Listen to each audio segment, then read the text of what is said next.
Bonjour à tous, bienvenue pour ce 6e et dernier épisode de notre opération Live Vendange. Aujourd'hui, nous nous trouvons à Dambar-la-Ville, à une trentaine de kilomètres au nord de Colmar, sur la route des vins. Nous sommes au domaine Charles Fray et je suis en compagnie de Julien Fray. Julien, bonjour. Bonjour. Peux-tu nous dire depuis quand existe le domaine Charles Fray? Alors, mon grand-père a créé le domaine en 1949 et il a commencé à commercialiser les premières bouteilles en 1964. Quelles sont les parcelles que vous avez sur le domaine? Alors, sur le domaine, on exploite 14 hectares, donc sur Châtenois, Chervillers et Dambac-la-Ville, avec différents terroirs, différents lieux-dits et bien sûr du Grand Cru Frankenstein. Alors, qu'est-ce qui se passe aujourd'hui? Depuis quand avez-vous commencé à vendanger? Alors, on a commencé à vendanger le 15 septembre, on a commencé les créments. Et là, comme tu peux le voir, on est en train de... Fabien et Sven sont en train de décharger du Pinot Gris Frankenstein. Voilà, le Pinot a été récolté ce matin, à la main. Exclusivement à la main. Et quel est votre type de culture, de production? Alors nous, on travaille en biodynamie depuis 20 ans. Alors, est-ce qu'on peut voir, tiens, Sven ou Fabien, vous pouvez me montrer une grappe de ce Pinot Gris? Voilà. Vous voyez, fraîchement cueilli, aussitôt versé dans le pressoir. Oui. Alors, j'ai l'impression que le pressoir est un outil incontournable pendant les vendanges. Oui, comme tu le dis. Et alors la particularité chez nous, c'est que ce sont encore des pressoirs mécaniques. Donc c'est bien différent du pneumatique. La différence, c'est que ce sont deux plateaux qui se ferment ou qui s'ouvrent en fonction du sens de rotation. Et quel est l'avantage pour le jus, pour le futur vin? Alors avec ces pressoirs, je travaille exclusivement à basse pression, donc à moins de 2 bars de pression. Mais au besoin, selon les années, je peux vraiment aller chercher les arômes dans la baie. Alors on voit le jus qui coule. Oui, donc là le jus coule dans la baie. La mets, voilà, ce petit réceptacle qui permet de collecter le jus. Voilà. Que faites-vous ensuite du jus? J'imagine Donc qu'il faut rapidement l'évacuer. Exactement, le jus est rapidement pompé dans les cuves de débourbage.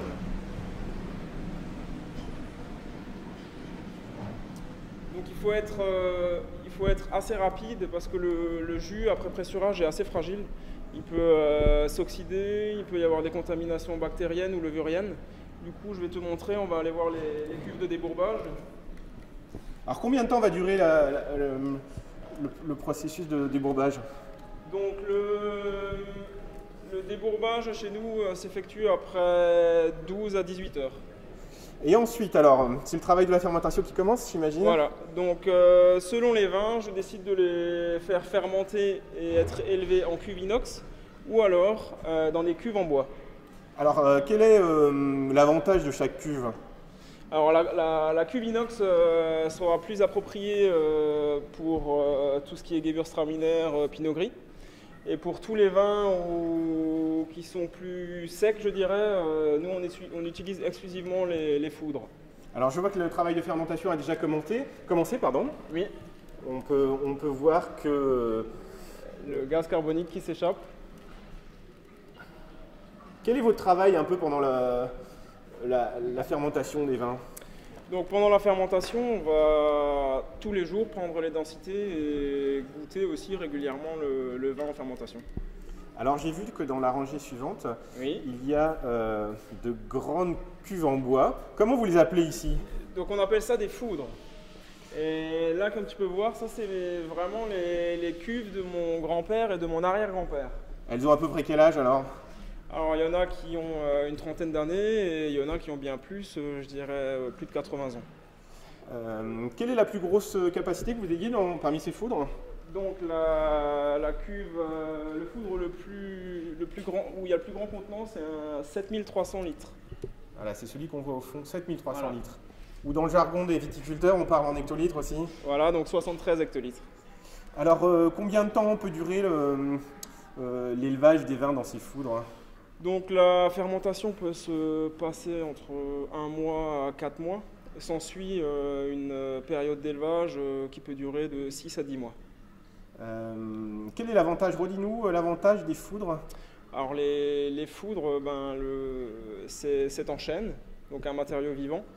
Ce qui nous intéresse beaucoup, c'est que le vin respire. Il y a une réelle interaction entre le foudre et le vin. Ce qui donne des vins plus soyeux, plus libérés, plus relâchés. et ça a l'air appétissant. Et quand vous videz les foudres, qu'est-ce qui se passe? Vous avez un travail de nettoyage à faire, je crois. Oui, alors là, c'est bien différent de la cuve inox. Les foudres, après soutirage, donc il faut qu'on rentre dedans pour les nettoyer. Alors je vais te montrer. Donc voilà, j'ai eu l'occasion d'assister à l'opération une fois précédemment. Julien va rentrer dans le petit trou. Ça fait environ 20 cm de large et 45 cm de haut. Et ça y est. Et voilà. Alors vous apercevez un peu Julien. Et après l'opération de nettoyage, combien de temps il faut pour nettoyer un foudre? Un bon quart d'heure. Ah voilà, un quart d'heure dans la cuve. Avec une brosse. Avec la brosse. Merci Julien, à plus tard. À plus tard. On va le laisser dans la foudre. Et là, je vais me tourner vers Dominique, le père de Julien. Bonjour Dominique. Bonjour. Alors, quelle est la particularité architecturale de ce chai? Donc ici c'est le premier chai bioclimatique qui a été construit en France et il est construit en bois massif. Quel est l'intérêt pour vous d'avoir fait construire un chai en bois et qui soit bioclimatique? Donc l'intérêt c'était d'avoir une espèce de grand foudre qui regroupe toute notre cave et qui ne consomme aucune énergie. Comment vous arrivez à garder la température dans ce chai? Donc c'est un chai qui est super isolé, donc un petit peu avec le même principe que les maisons très basse consommation. Donc tout en bois. Et alors pas de cave? Donc c'est un chai qui est hors sol. Donc on voulait que ce soit le plus pratique possible avec une cinétique donc pressoir à l'extérieur couvert, cuve de débourbage, cuve d'élevage et à côté donc stockage des bouteilles avec étiquetage et mise à bouteille. Quelle est l'astuce que vous avez employée ici pour garder une fraîcheur de température? Donc ici tout ce qui est donc sous les foudres, il n'y a pas de dallage. Pas de dallage, donc on est en prise directe avec le sol. Voilà. Ce qui va permettre de rafraîchir. Voilà. Ah, on aperçoit Julien qui sort du foudre. Dominique, je crois que ce chai a une autre particularité. Vous l'avez construit autour de... Donc ce chai a été construit autour de ce point-là que vous voyez. Donc en dessous du menhir, c'est l'intersection de deux sources souterraines.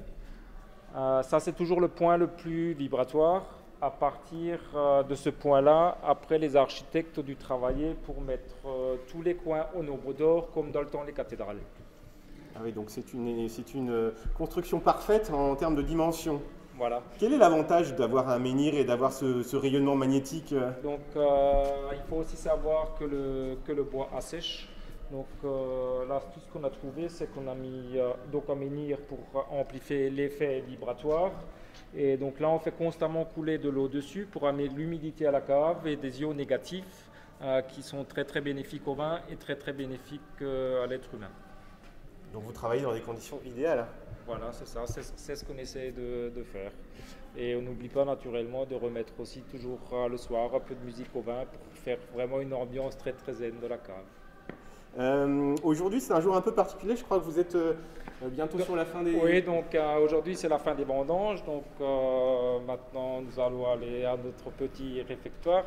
Qu'est-ce qui se passe aujourd'hui? Vous avez prévu quelque chose de particulier, j'ai l'impression? Aujourd'hui, c'est un repas un peu amélioré.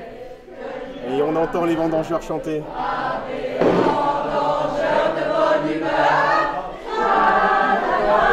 pressé, qui finit en bon vin frais, cueilli à la main, par des vendangeurs de bonne humeur, joie pressé, qui finit en bon vin frais, cueilli à la main.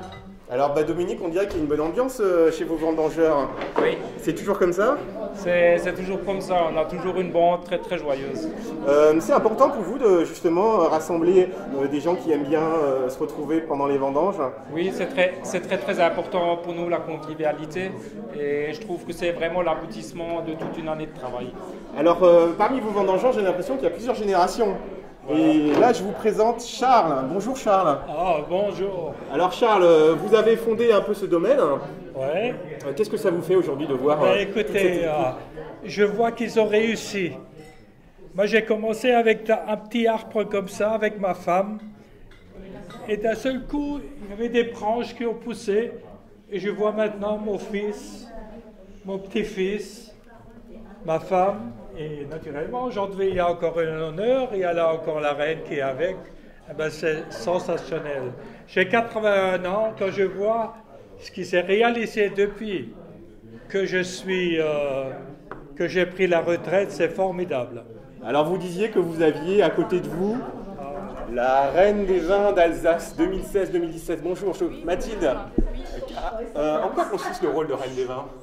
Alors pendant un an, j'ai l'honneur de représenter les vins d'Alsace. Quelle est l'ambiance là? Comment es-tu accueillie généralement? Je suis toujours très bien accueillie, c'est toujours de bonne humeur, c'est vraiment typique de l'Alsace, une bonne humeur comme ça. Merci Mathilde. Et à côté de toi Mathilde, je vois qu'il y a Joseph. Joseph, vous êtes un ami de la famille. Depuis combien de temps faites-vous les vendanges au domaine Charles Fray? Ça fait 22 ans maintenant que je fais les vendanges chez Charles Fray. Et c'est toujours une bonne ambiance. Avec une telle équipe là, c'est toujours très agréable de vendanger. Très bien, merci Joseph. Dominique, qu'allez-vous servir pour ce repas de fin de vendange alors? So, jetzt hier haben wir mal eine ganz gute Surprise mit Wein vom Frankenstein vom Millésime 2009. Voilà, donc aujourd'hui, on va servir à nos vendangeurs une très très bonne choucroute accompagnée d'un Riesling Grand Cru 2009. Voilà. Écoutez, merci à tous pour votre accueil.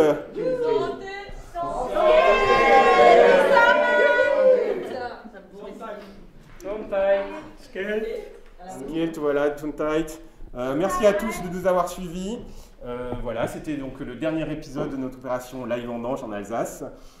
Nous avons eu un accueil extrêmement chaleureux de tous les vignerons cette semaine, typique de l'Alsace je crois. Et maintenant il me reste à vous souhaiter une très bonne journée.